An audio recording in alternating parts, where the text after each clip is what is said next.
feel His presence and I don't. Sometimes you feel that presence and you don't know if you want to move forward of what's going to happen because of the vulnerability of that.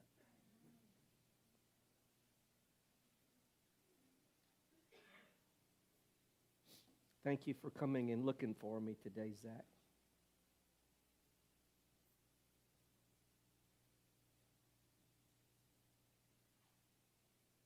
It would be so cool to be able to minister on this content and this material without having to live it. Wow. Without having to be the main character of the one God is working on. It's easy for Him to work on other people and you observe, but when He works on you and He works on you in front of people, that's like, oh my goodness, use Jada, not me. Can I volunteer some people?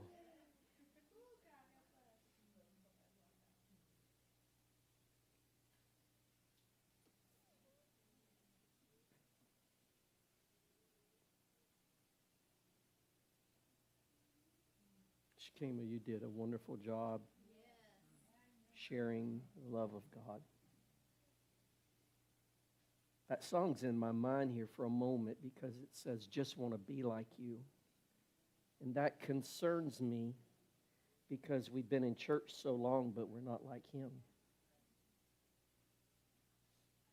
We've been in church for years and decades, but we don't look any more like the author of the church. We sing worship songs, but we're not a living epistle of worship.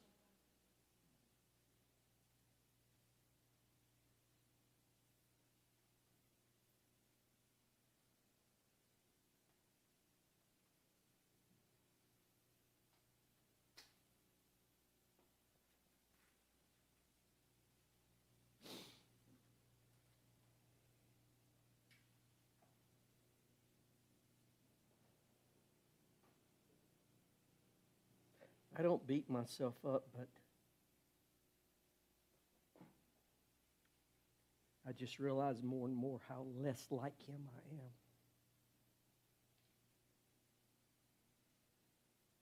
And I want to be like Him, but there's so much of me that's in the way.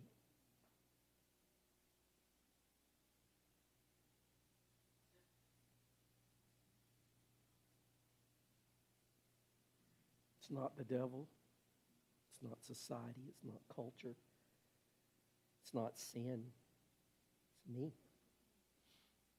I'm in the way.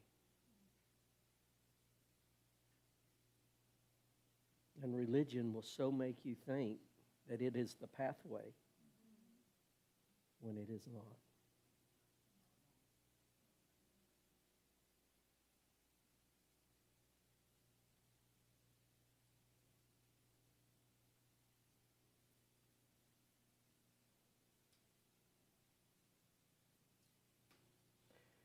We go get into living beyond predictability. We started with the numb heart.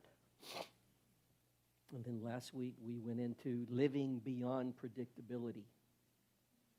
So let me put when you watch the TV and there's medications on there or different things, they always put a little disclaimer at the bottom. Results may vary.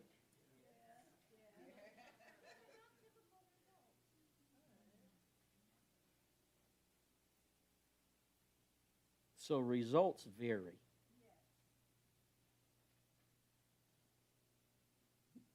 But my disclaimer at the bottom is this message is not at you, it's about me. So don't put yourself in the message. You're welcome to point your finger and say, that's you. You're talking about you. Because that's what I'm talking about. I'm talking about me. See, I can't do anything about your journey. I cannot tell you what you should do, what you shouldn't do, where you should go, I can't do any of that. What I do know is as you spend time with Holy Spirit and as your heart and your values, He will show you exactly the direction. And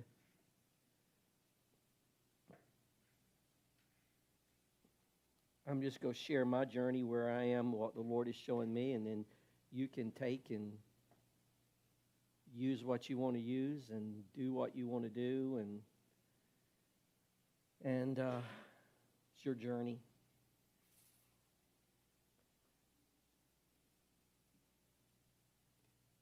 Religion will give you a numb heart. I mean, it will numb you up. It will do a lot of damage to you.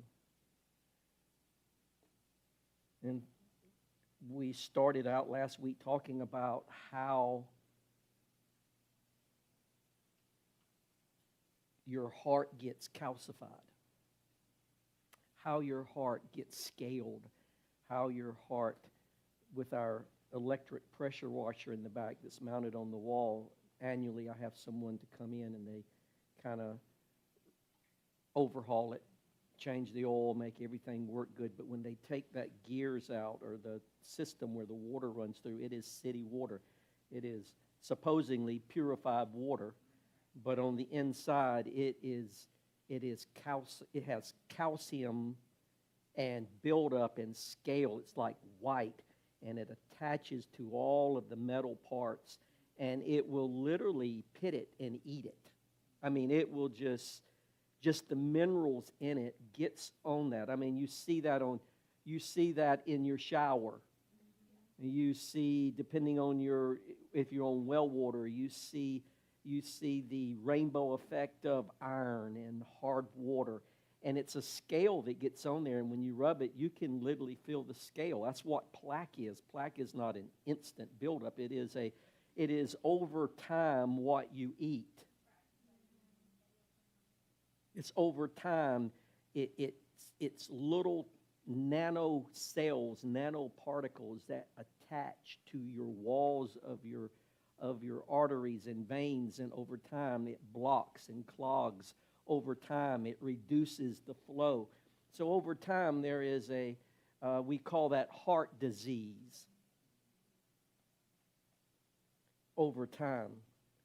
I'm going to do a little series called Heart Disease and Heart Transplant, because there is something that happens that when you get a new organ transplant, you have to take an anti-rejection medication, because the enzymes and the proteins in that new organ, the white blood cell count will attack that, and over time it will even kill the new heart or the new organ.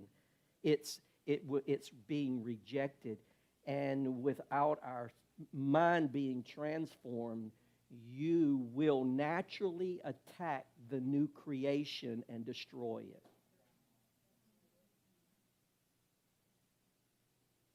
You will destroy it, and you will have organ failure. Maybe we're having agape failure because our flesh and counterfeit love is attacking it.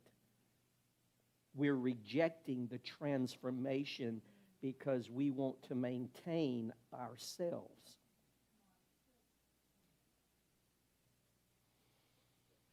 If you're like me, and I hope you're not, Wayne said how much he loved me, and I said, man, you really had to operate in love for a long period of time to love me. It's covered a multitude of faults. And here's the good thing about agape. It doesn't matter if anybody loves you. Agape loves them. It's not reciprocal. You love me, I love you. Agape is I love you. I don't need you to love me. Isn't that a reversal? I love you, so therefore, if you love me, you get something. No, not with agape. You don't have to love me, I love you. What a reversal. So I am a formula person, formulamatic. I like formulas because you get the same result. If you have the right ingredient and you do it, you can cook it right. You can do it right. So when you understand formulas, you get the same thing all the time. The issue with that is that doesn't work in the kingdom. Because you can't have a formula, and then we try to make formulas in our life. We like systems, because when you have formulas and systems, it eliminates risk. It eliminates the risk that can occur, and it is a promise of predictability. How many of you like to know what the outcome's going to be? It's kind of like investment. If I invest, I know the outcome. You're telling me what my percentage is, how long it needs to stay. You're giving me the end result. So yes, I'm able to say this is a risk I want to take. Well, loving people and walking with God, you do not have the predictable outcome that you want. They may kiss you and it's a betrayal.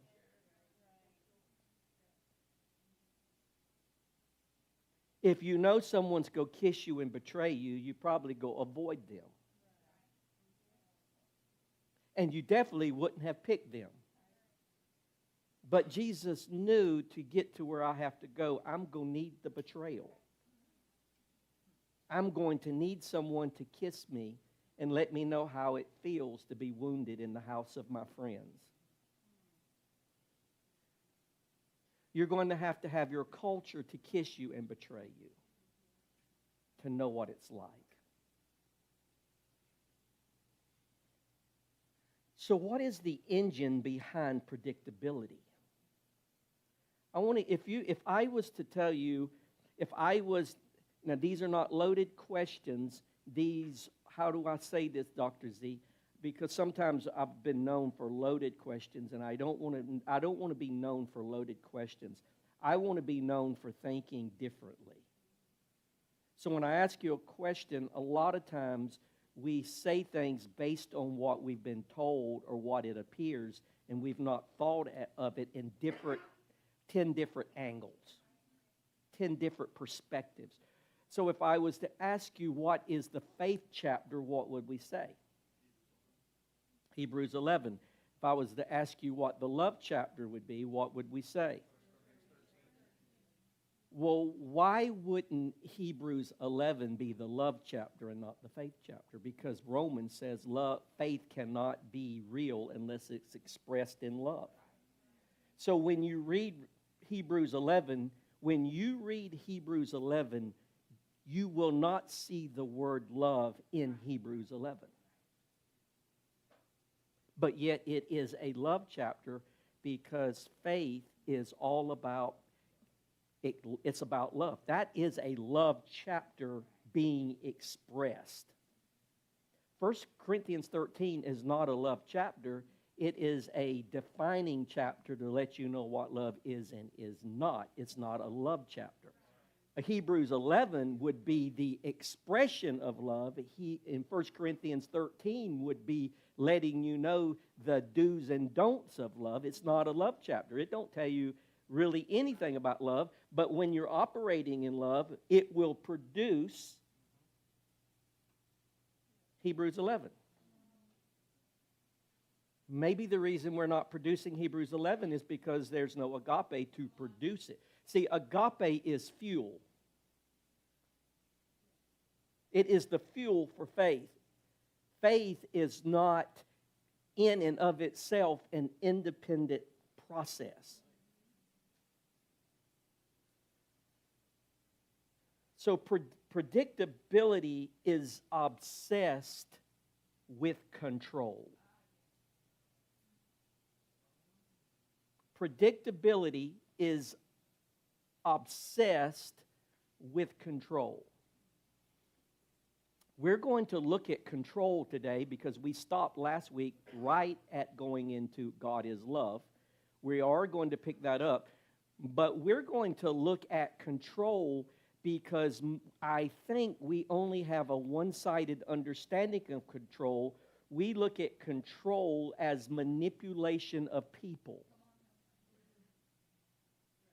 So if you see control as manipulation of people, you can miss the other side of control, and therefore you will call someone else a controller and not yourself.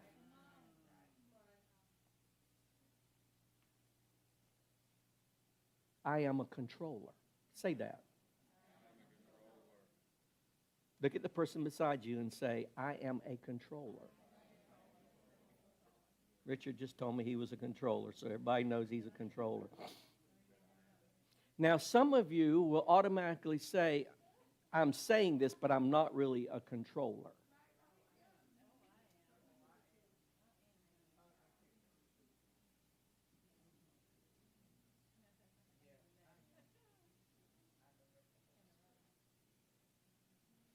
See, follow me because I'm going to lay this groundwork.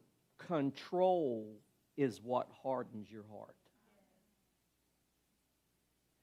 Control will harden what God has created to be alive.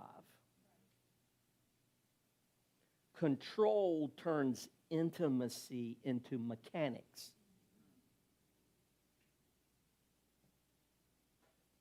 Let me say it again. Control will turn intimacy into mechanics and relationships into performance.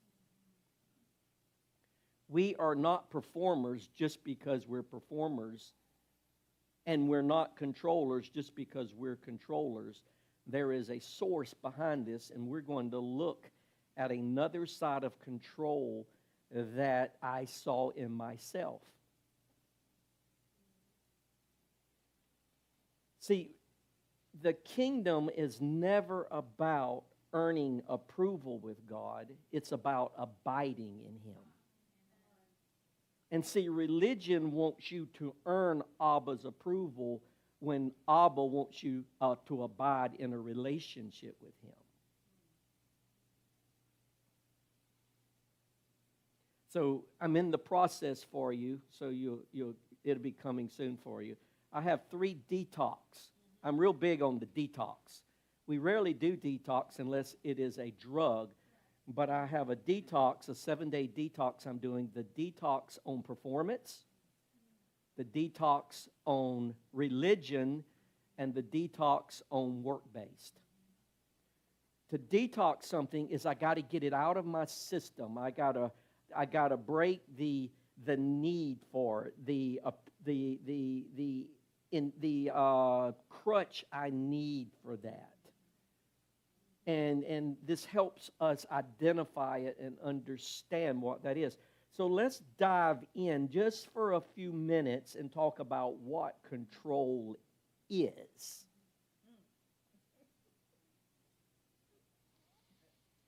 I want to give you 3 things. I don't know if you ever even heard this. How much of the stuff I teach have you heard before? This is going to be good. How much of control do you recognize? Let me give you 3 identifiers, not that you can identify them in someone else. You may can a little bit, but I want to give you 3 identifiers that we have in our lives that are controlling identifiers that you need to be aware of. 1, smiling.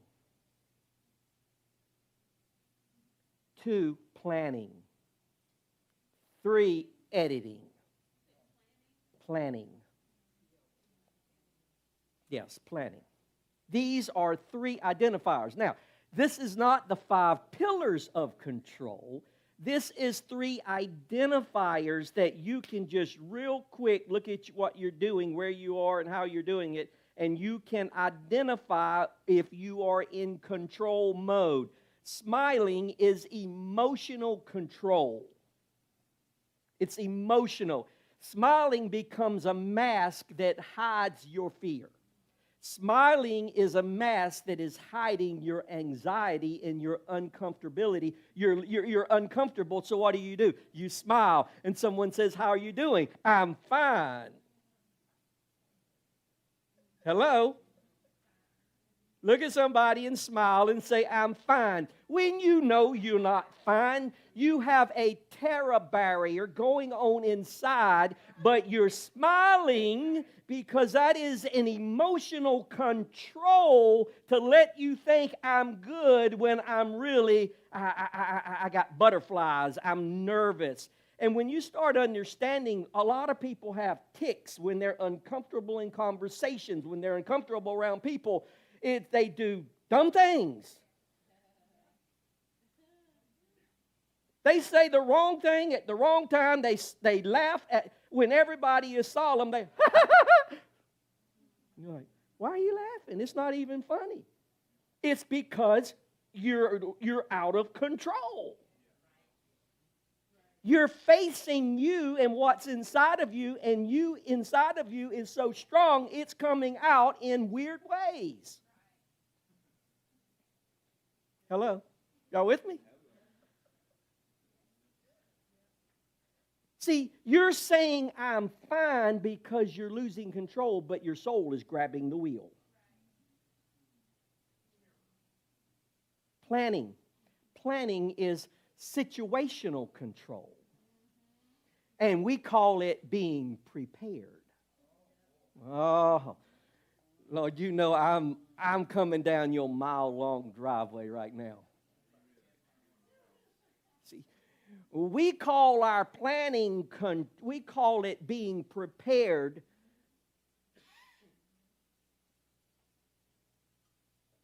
When really we're just scared. It's not, now, follow me. It's not that planning is wrong. It's when planning becomes our protection. Hello with me? Y'all with me here? It's when the planning becomes our protection and we cross that line. See, when planning is more about predictability than trusting Abba, that's when it's wrong. And we will plan so it's predictable without trusting Yahweh when He told them, don't take money, don't take a bag, don't take anything. You go out and I'll tell you what to say and what to do. That is trusting. Predictability will permit you not to trust God. Now, if I was to ask you for a biblical reference, what is the greatest passage of Scripture that will contrast control and surrender? What would you say?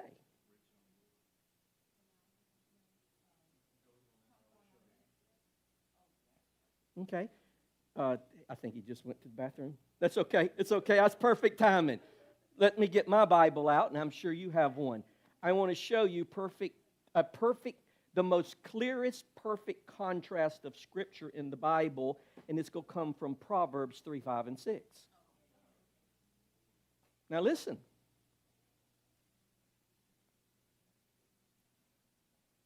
Are you there? So let's look at this. Trust in the Lord. There it is. There we go. Trust in the Lord completely. Underline. And do not rely on your own control. See, your opinion is control. You will allow your opinion to override what He says. You will allow your experience to override what He says. Your experience says, no, but I've experienced it. Your experience is a lie compared. Anything you know, experience, been taught, feel, emotionally, anything is a lie when you compare it to God. If God says it, it's true, and you a liar, period. Everything about your life is a lie when you compare it to the truth. For He is a God who cannot lie. You lie. If you have never lied, then you can keep your way. Trust in the Lord completely and do not rely on your own control. With all your heart, rely on Him. That's trust. To guide you, and He will lead you in every decision you make. See, control leans on opinions, and trust leans on presence.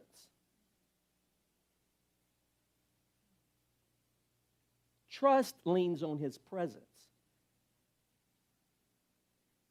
Jeremiah 17:5-8. I'm going to show you this contrast here for a moment. Because I like predictability. I like. Cursed is the one who trusts in man. Cursed. Trust in man. That's man's control. Man, if you trust in man, you're trusting, that means yourself too. If I trust in myself over God, then I trust my control over God's. Cursed is the man who trusts in man, who draws strength from flesh. We draw comfort from our predictability. We draw comfort from our planning. We draw comfort from our smiling. But blessed is the one who trusts in the Lord, whose confidence is in Him. See, the difference is control and rest. You can never find rest as long as you're in control. Because rest is not in control, rest is in presence. Y'all with me? It's the difference between curse and blessing. Rest is not in curse, rest is in blessing. So these are two scriptures that show us where we trust in human flesh and human opinion and human experience and human feeling over trusting in God.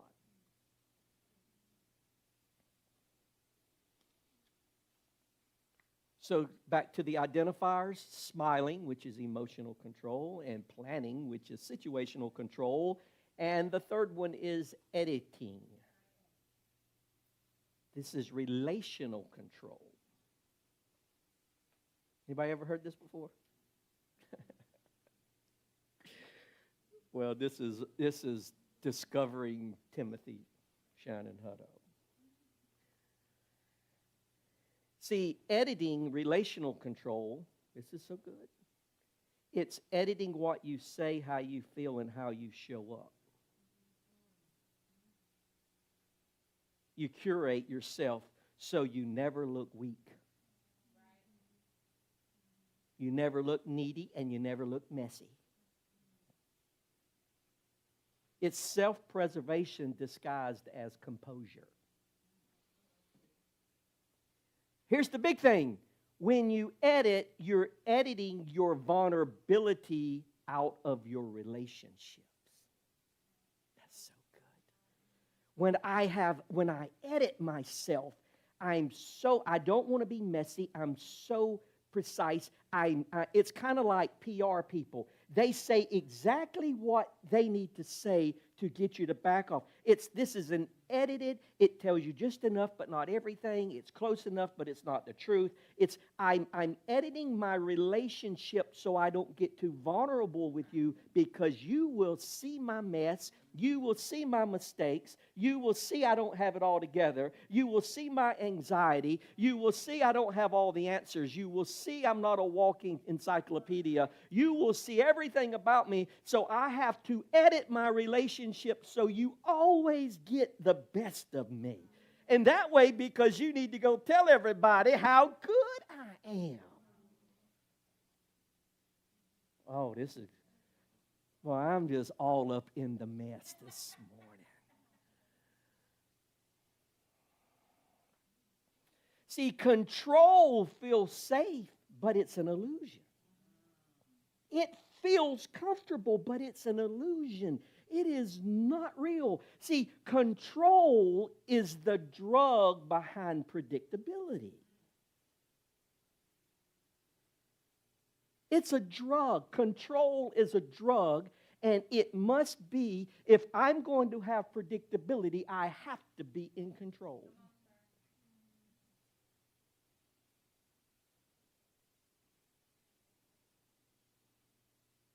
It looks spiritual.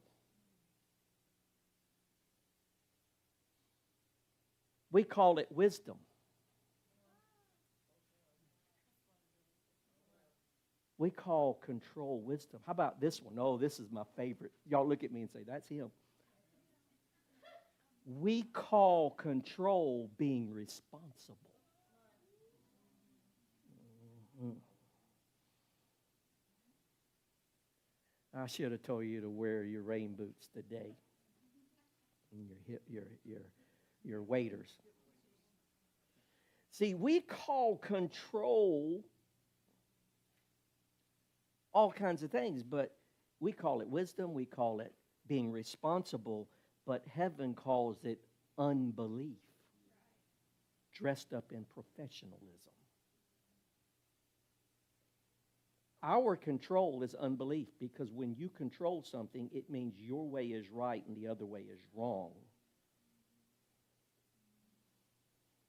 And we wonder why our finances are where they are. We wonder why our relationships are where they are. We wonder why we married the wrong person. We wonder why all these things, when it was our predictability. We did this to our children because we wanted an outcome.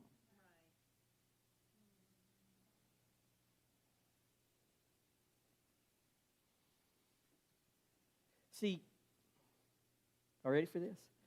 Control, this is me again. Control isn't about the manipulation of people. That's only one aspect of it. Control is about the manipulation of outcomes I want. It is about the manipulation of timing. It's about the manipulation of how I want God's story to be. We can manipulate God.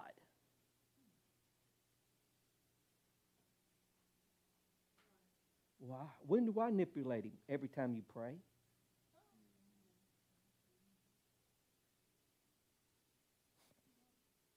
Prayer is the greatest form of manipulation I know in the church. See, we made prayer into getting something and getting a source out of God, when prayer is about me wanting to be with Him so I can look like Him. And when I look like Him and be like Him, He gives us everything we want. I don't have to ask for it. It's already given to me. Okay? So control is fear wearing confidence. Control makes us look like we're confident when really we're fearful. We're little children. We're anxiety. We put on our big boy pants. You heard that? And we walk in and we are loud, and we are overriding the anxiety and the fear in us by trying to portray confidence when really we're not confident. That's what control does. Control thrives in strong people. Y'all listen to me. Control thrives in strong people who know they're vulnerable. You know your vulnerability. Let me give you an example. I'm not a big water person. I love the water, but I am not a first-class swimmer. If you are in trouble, don't hang on to me. If I see you in trouble, I'm going to swim away from you. As they say, I'm going to doggy paddle right on out of your way. Now, Casey doesn't have that vulnerability in water. Now listen to me. I'm speaking to me. If it applies to you, good. If not, good. I love the water, but I had several incidences of almost drowning when I was young. I was not taught to swim, and I said this to all parents. Your number one life skill, number one, if you have a child, the first thing you should do as soon as you can, you should make them, discipline them. Whatever it takes, they learn to swim, because it is a life skill that you need. And it's so much fun involved in it, but if you are afraid of water, let me tell you, listen about vulnerability. People that are afraid never do anything. Come on, get in the water. Nah, I'm responsible. No, I'm going to stay dry. I don't want to get wet today. We lie Instead of saying, I'm not a good swimmer. No, I'm good today. You want to ski? Everybody's skiing. No, I don't want to ski. We honestly, because of our control, because of my control, I say no to so many things in life because it makes me vulnerable. And if I don't do it right, you will laugh at me. So I get on the skis, and you back there, I don't want you laughing at me. So what do? Control says, no, I'm good. I'll sit up here with the captain in the boat and just watch. How much of your life have you been in control of because you don't want anybody to laugh at you, make fun of you, banter with you, tell anything about you? I saw the funniest thing today. You should have seen Zach. That dude couldn't even, he's a doctor. We cannot be vulnerable. You're a director of rehab. You can't be vulnerable. You have to always be composed. Now, that doesn't mean you have to go into the ditch of being always ridiculous.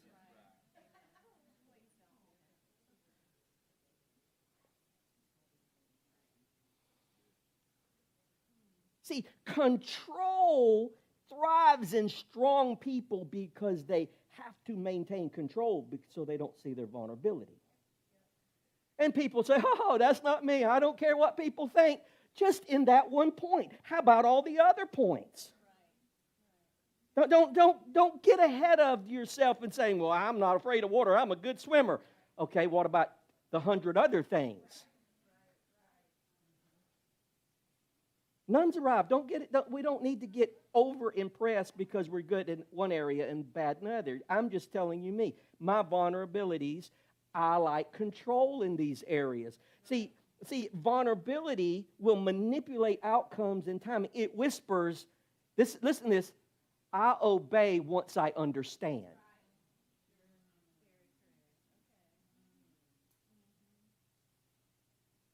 Once I understand how it works, I'll do it. That's control. How about this one? It demands proof before I will participate. That's control. Or, see, control for people of faith, control is a safety net. See, we won't surrender unless we have a backup plan. Now, I'm going to tell you, I think I told a couple of people, I think it was Casey and them. I have one word. The Lord spoke to me. I was working this week. One word. Say one word. On one word, I've written 74 pages as of today. On one word. Taking this word apart of what it means. What does this mean? What does this look like for me? How does it look in the world so that I understand one of the most important words in the Bible, and I don't, just like control. We think it's they're trying to control me. They're trying to manipulate me. When we manipulate every day of our lives, everything, every situation, timing. Hey, can you come over at 3? Well, let me see what time. Well, I need to go home and take a shower. I need to do this. It's control. I can't come over there and I'm not looking my best. So planning, editing, and smiling is identifiers I am controlling. I'm a control freak.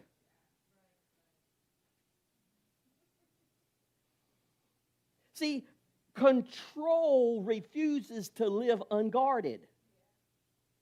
I don't know if I'm making any sense to everybody. It refuses to live unguarded. It refuses to trust without the data. It refuses to rest without answers. I must know. I got to know. How deep's the water? Is it cold? Is it swift? Is it a current? I got to control, because if it's over my head, I can't get in. If it's cold, I can't get in. If it's too hot, I can't get in. We're constantly trying to come up with answers to determine what level of control I have here. Because if I get in the water, like when Roman got in the water and he tried to dip in the mountain, he no, I can't do that. That's out of my presentation. I need you to know that I am a man and I can do a polar plunge and not even have a frown. Just no.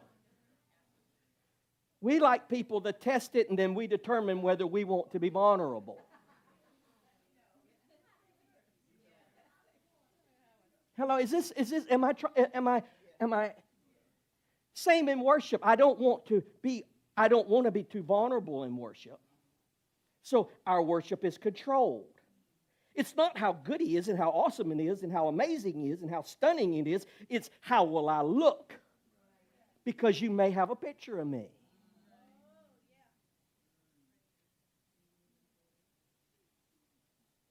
Hello?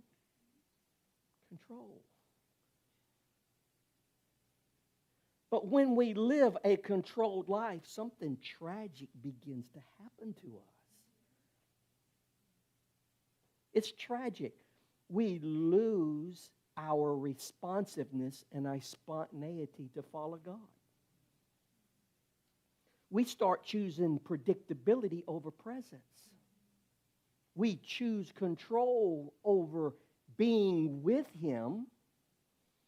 And we start operating under survival instead of sonship. It's tragic. I have lived a tragic life compared to what God has designed for me. I have been circling and cycling the desert for 40 years, and every time I walk by, all I got to do is swim across or walk across the Jordan, and I'm in the promised land. But no, I don't want to get in that water.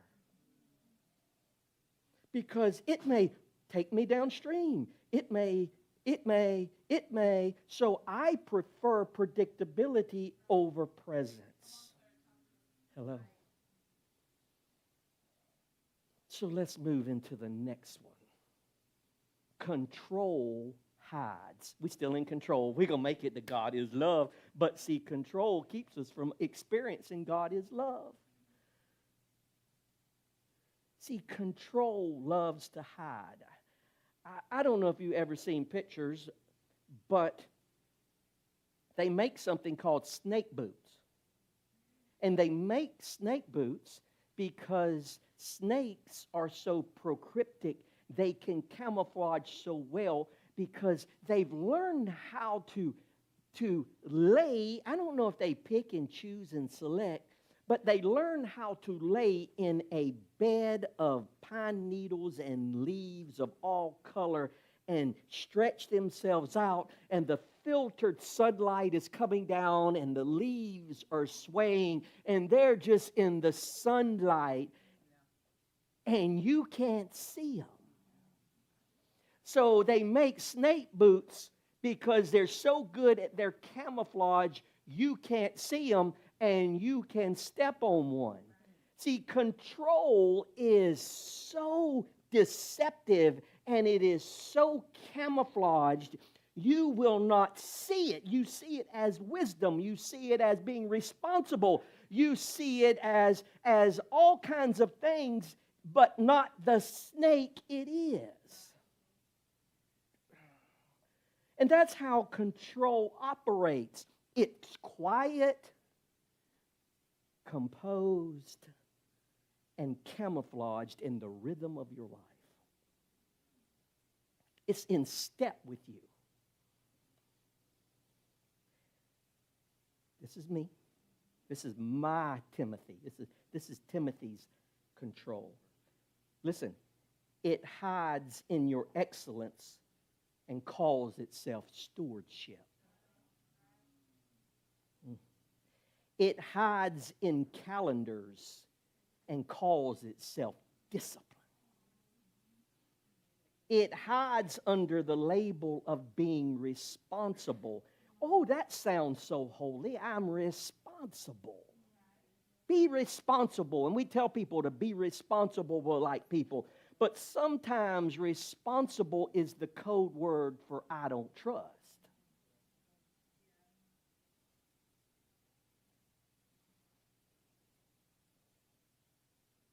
See, it's a quiet version. It's a subtle version.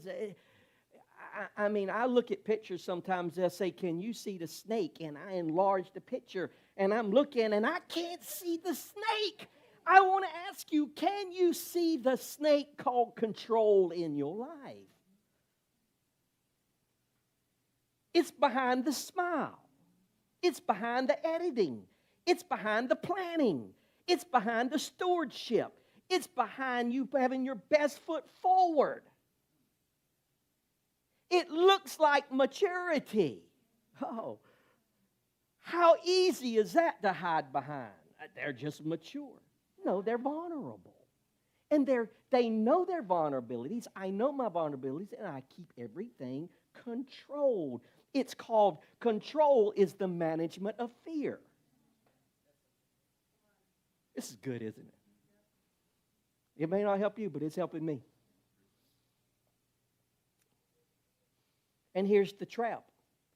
I'm being responsible means I can stay passive, I can stay composed, I can stay in control. I don't have to risk faith. I don't have to step into the unknown. I don't have to get my feet wet. I can look stable while stuck. Look at the person and say, you stable, but you stuck. Hey, and you stuck, and people will walk by you and say, how are you? Fine. I'm not telling you I'm stuck because stupid people get stuck. What are you doing? Why are you driving your Honda Civic down on Wrightsville Beach? Why are you driving your four-wheel drive and you didn't let the air out your tires so they widen up so you can go in the sand? You're stupid. No, we don't want people to know we're stupid in our 4x4 truck. So we have a 4x4 truck and we stay up on land. I could go down there, but I don't want salt on my vehicle. It's vulnerability. Hello? See, control is safety dressed as stewardship, restraint dressed as righteousness. It's the same serpent, just a different language. See, control doesn't hiss, it blends. It doesn't feel like rebellion, it feels like wisdom. It basks in the same sunlight that God put you in. Hello. We know what control is. We're almost to God is love.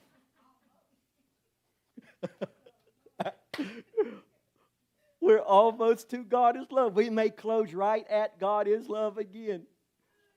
But you go know and I'm going to know what control is. So and these are my notes about me. What's actually happening to me? What's going on with me? Because I find myself in this strange place.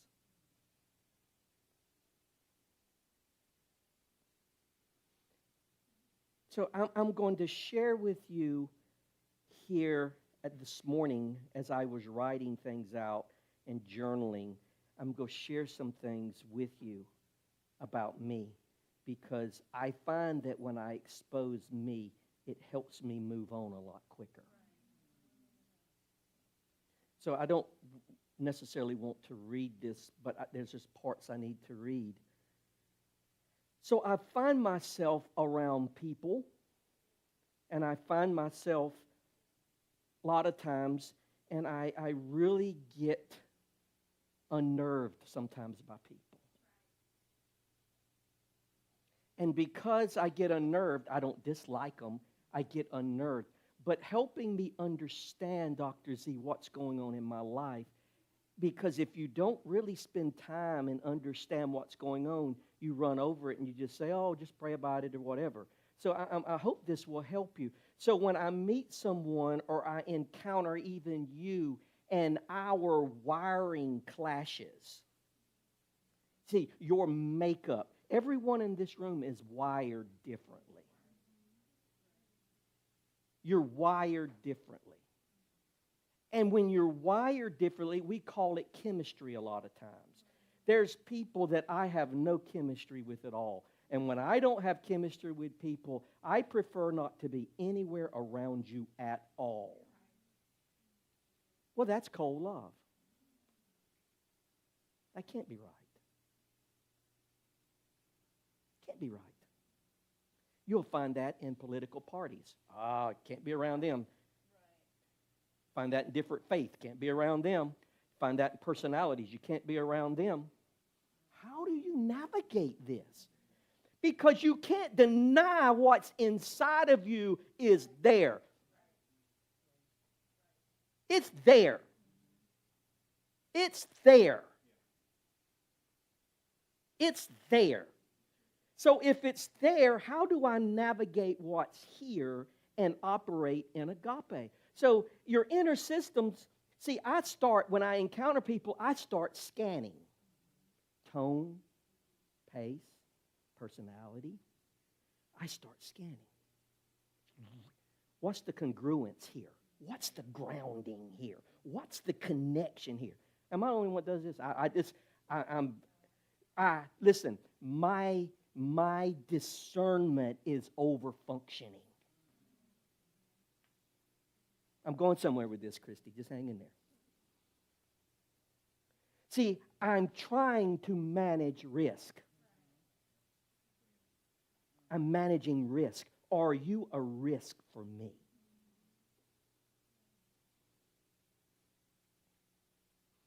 Can I trust this atmosphere? Can I relax here? What's going on? But listen, the moment I evaluate people instead of embracing them, agape stops.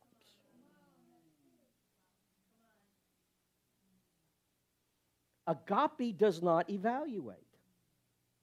Agape embraces.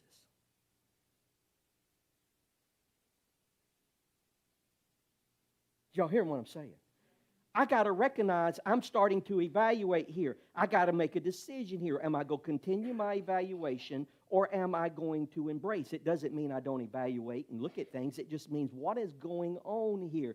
See, love starts being relational and it becomes transactional because now I'm evaluating the risk that's here. Come on. I'm deep in this right here.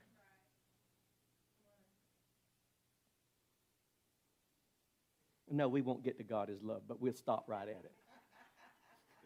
it. Oh, because I got something to show you. This is what the Lord spoke to me about this morning. You're listening, right? You're listening. God said, when your discernment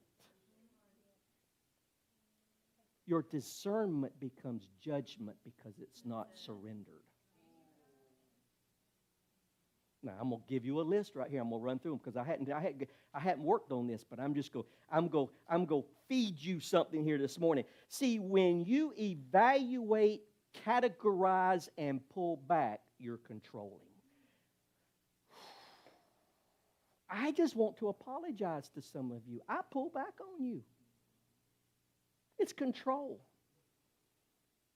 Don't take it personal. Don't take it personal. I tell Casey and people all the time, there's no one in this room that it is not a character issue. It is not a moral issue. It is not your looks. It's just sometimes everything out of people's mouth is dumb. You don't think about it. You're just trying to be funny. You're just trying to make a joke. You hadn't even give a thought about anything. You hadn't pondered.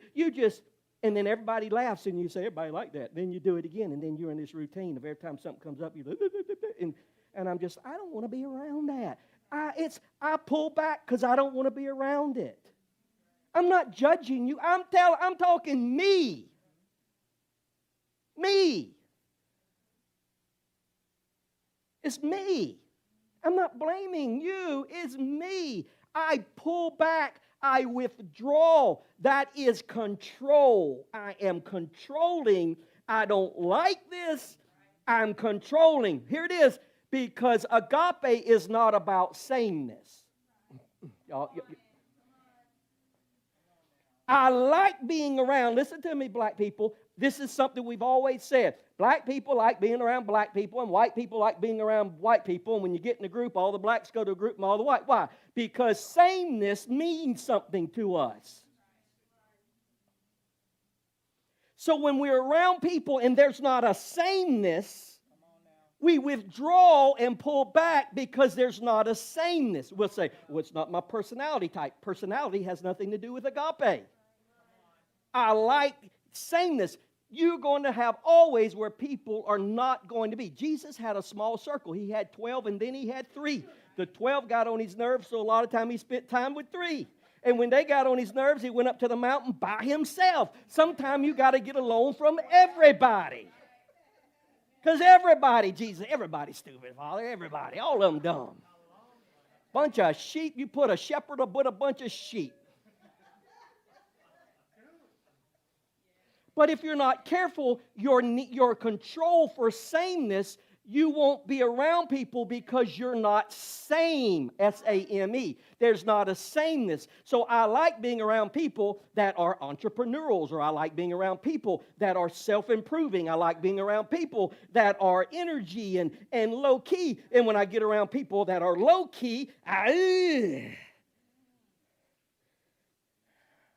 I get around people, I have to carry the conversation. Y'all with me? I got to talk and talk for you. I got to ask you a question and answer for you my question.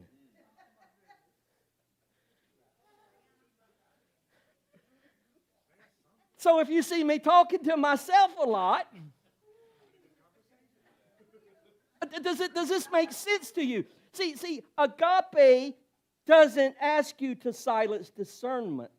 It asks you to sanctify it. Now listen, I want to help you because I think I got some of you on my list. This is good because I'm going to work on it. What happens, everyone in this room has strengths. And some we may have some the same and some vary. But listen to this. When our strengths are not redeemed and sanctified, they go in the wrong direction. So I'm not going to elaborate on these. I'm just going to hit them. Y'all ready? Don't ask for what they are. Write fast. Listen to the video. But I want to tell you, I only got about 25. I may have 100. I'm going to give you 2 words. The first one is going to be your strength, but unredeemed is what it becomes. Does that make sense? Discernment, judgment. If your discernment is not redeemed, it becomes judgment.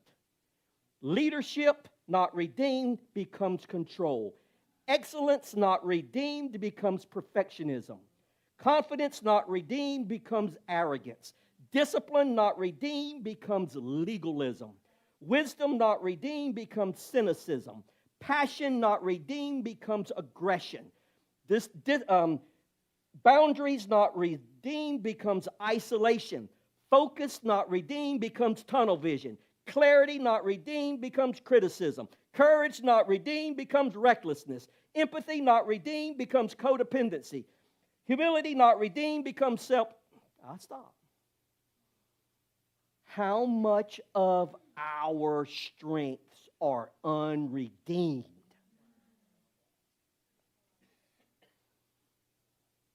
Unredeemed, not sanctified.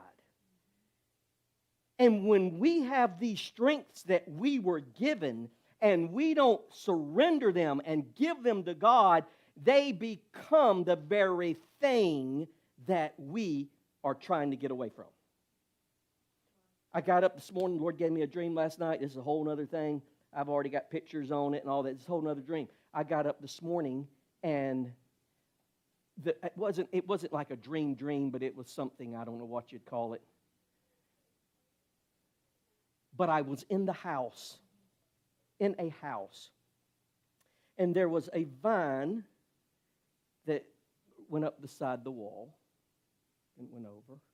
And then I went outside and looked, and that vine came out. If this was the outside the house and that was the roof, the vine came outside of the house, broke through the wall, and when it came out, it branched into 4 or 5 branches. And then they were this big, and then they went and up on top of the roof and created a canopy over the house. And I went in the house. I'm just going to give you a summary of it. I went in the house, and I cut the vine. I cut the vine, and I started pulling it.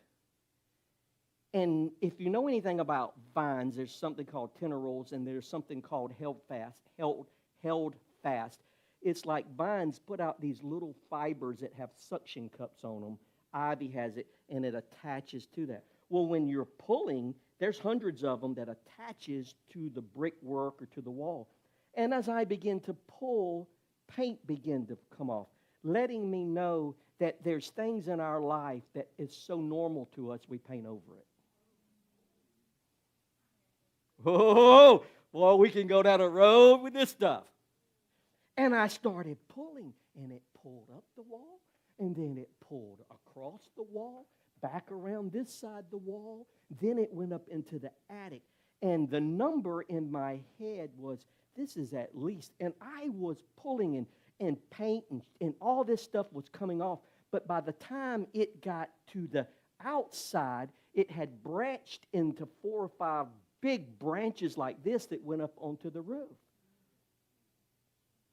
And see the way control and predictability and counterfeit love and trauma and these issues, they start and they just run up the side of the wall in our hearts. And we don't even notice them because we're life. And then they go up and they run across. They're trying to get to the sunlight. And then when they come out, they create a canopy. But I said, there must be 140 foot of vine that I had pulled that was all laying at my feet. See, when you are going to go where God wants you, He said you got to put an axe to the root. You're going to have to discover your roots, discover the vines that you have had growing inside of you. They're not external. They come out in behaviors. They come out in attitudes. They come out in conduct. They come out in decisions. They come out of the inside, and they create a canopy that we live under. Yeah. Lord said, you're right where I want you. See, you don't get to, my vine is my vine.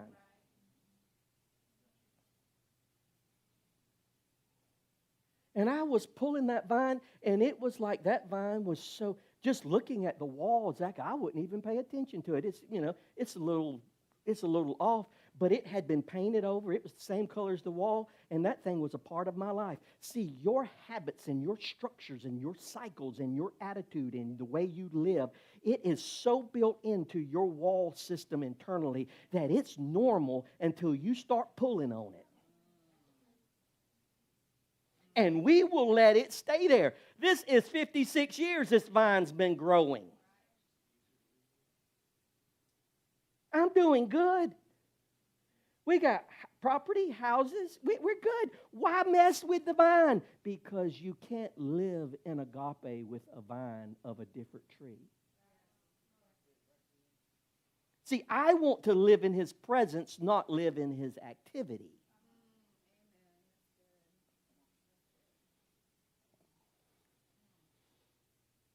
See, mercy becomes martyrdom.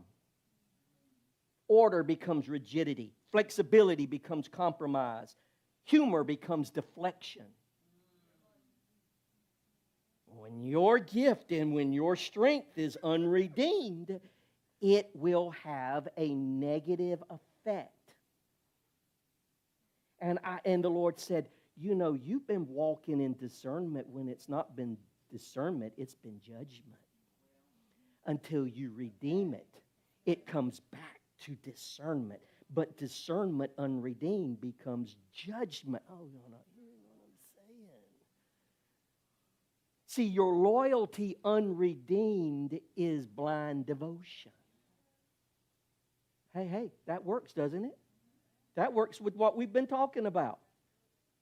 And you have to talk to Michelet. Listen to me, black folks, and when I say that, I'm just saying there has been a loyalty to culture that has been blind devotion. It's true. God wants us to be loyal. We are to be loyal, but you're not to be loyal with blind devotion to truth. We all have it. Every race has it. We have blind devotion to religion.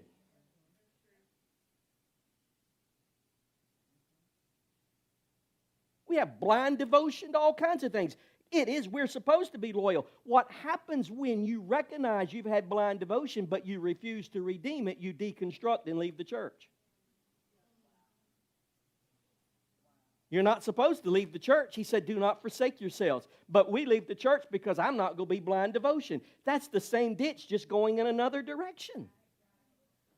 You have to redeem loyalty because loyalty is so critical. Ambition becomes greed. Generosity becomes manipulation. How about this? Compassion becomes enabling. Somebody say, dang. We are so compassionate, and it's not redeemed by the Word of God and the Spirit of God. Our compassion becomes enabling. That's demonic.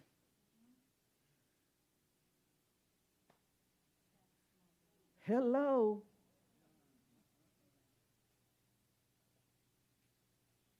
Yeah, I'm not. I know you thought I had it all together. I don't. So we will start with God is love. I will not put another introduction to God is love. But I thought we needed to understand you can't go into God is love as long as you're still in control. Because control will completely cause heart failure, organ failure to agape. Now, so let's pause. We're going to play something in a minute. Let's pause for a minute. We're going to sing that song we did at the end. So here's a couple of things as we move on this. Any questions on anything? I don't have any answers for you on the redeemed and unredeemed strengths. I'm working on that. That came this morning. No questions on anything? Okay. How about this one? Do you have your heart scanned from the week before? Not the one we did last week. The one you did last week, I don't want to know nothing about that. Some people told me what they got. I don't want to know.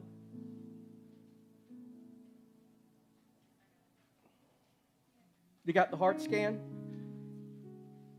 So you had to do AOSRN, right?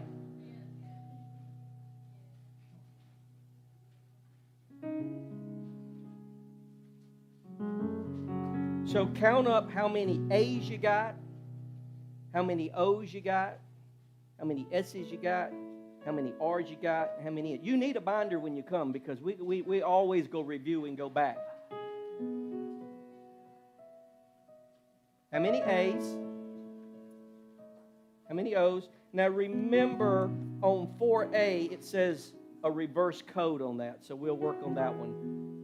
But just count them up because I want to help you because I don't want to skip too far ahead and we'll come back to this at another time. If you don't have one, you can get one from Lisa. She'll print you off one. We good?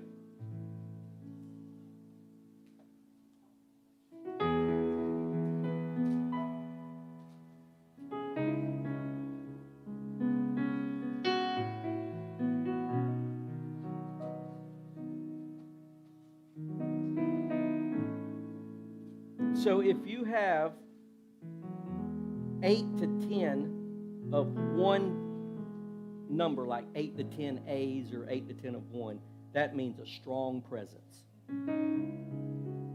If you have 5 to 7, that means caution, examine. And if you have 1 to 4, that means it's really not dominant. It's more in the healthy line. So A would mean you have strong fear and cost calculation. Meaning you have a lot of unbelief in your life. Whatever your second group or your second number would be that would be detachment, excuse making. This is stuff I really should do one-on-one with people. It means loss of first love.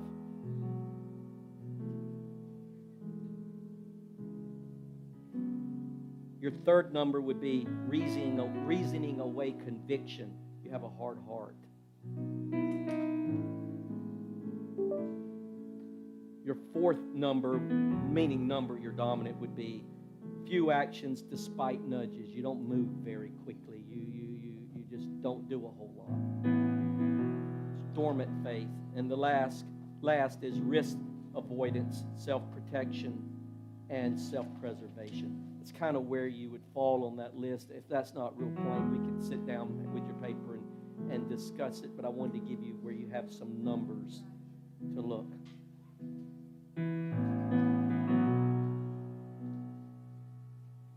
And these are things that I create for me. They're not created to bring in here to make you feel a certain way. I am an entrepreneur. I am a builder. And I am an architect of agape and identity. That's what I do. I'm not a Christian. I'm not your pastor. I don't want to be any of those things. I'm a follower of my Savior, Jesus Christ. And I know it seems like splitting hairs, but I am not a pastor. I have no desire to be your pastor. I desire to walk with Christ and teach you what I know and help you. A title doesn't make you whole, nor does it make you love, nor does it make you anything except puffed up